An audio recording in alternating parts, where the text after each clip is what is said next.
oh, I'm just a hard worker, or, well, I'm a perfectionist, but what if they're not a chosen identity at all? What if they're just symptoms, survival tactics for a wound we're carrying deep down inside?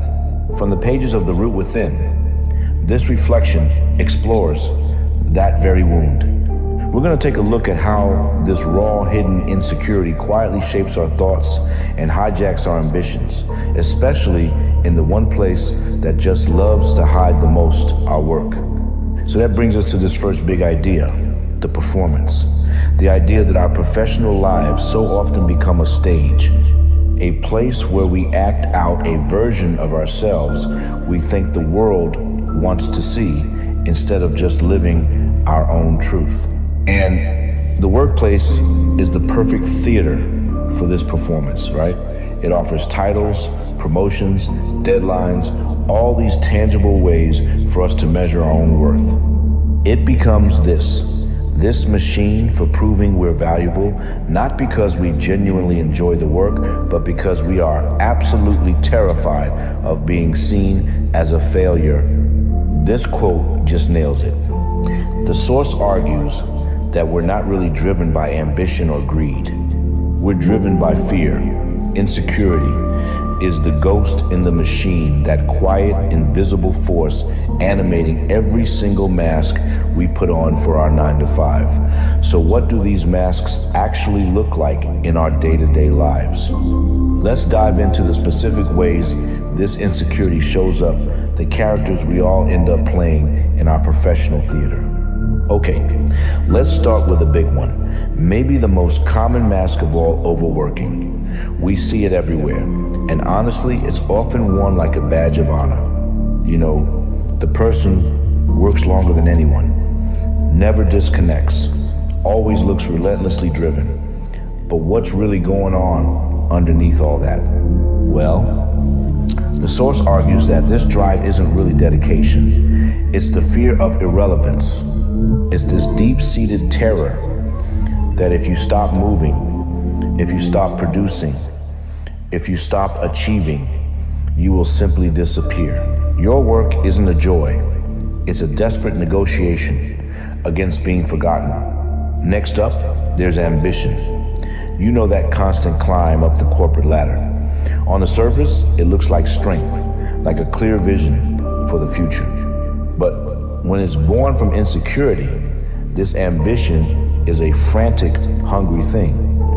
Because underneath that ambition is so often the terror of being replaceable. You're not climbing towards something you love. You're running from the ghost of inadequacy. Each promotion doesn't bring peace. It just raises the stakes of the fall. And then, oh, the classic perfectionism. That meticulous, obsessive attention to every little detail. We're told it's a good quality, right? A sign of high standards, but the source material frames it more as a confession of fear. It's all about masking the dread of being exposed. As the source puts it, the perfectionist isn't chasing excellence, they're running away from imperfection. Every flawless detail is a shield, an attempt to erase their own humanity so that nobody can find a single flaw to judge. How about the mask of authority? The leader who barks orders, who demands loyalty, who mistakes intimidation for respect. It's so often seen as a sign of strength of someone who is totally in command, but so often it's just used to hide a profound sense of inadequacy. The source explains that true authority inspires freedom, but insecure authority, it enslaves because it cannot survive being questioned. It's a powerful reminder, the louder the roar, often the deeper the wound. And where does all of this performing, all of this hiding, eventually lead to burnout? That state of total and complete collapse that we see so often. It's become so common, we almost expect it from our most passionate people. But what if we've been misdiagnosing the cause this whole time? The source suggests burnout isn't the price you pay for passion. It's the inevitable result of performing out of fear. It's the body, the mind, and the spirit finally collapsing under the weight of a mask that was never ever meant to be worn for that long. And that just brings us full circle right back to the heart of this whole thing. The overworker, the ambitious climber, the perfectionist, the authority figure.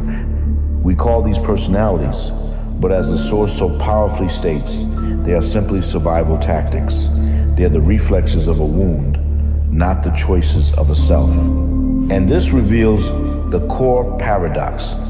You think achieving your goals would finally cure the insecurity, but it doesn't. When success is driven by fear, it never, ever satisfies.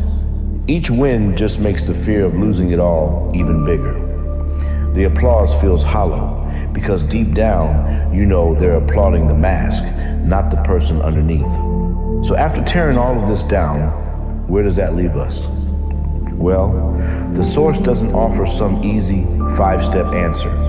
Instead, it offers a quiet invitation. An invitation to just stop, to look inward, and to be honest with yourself.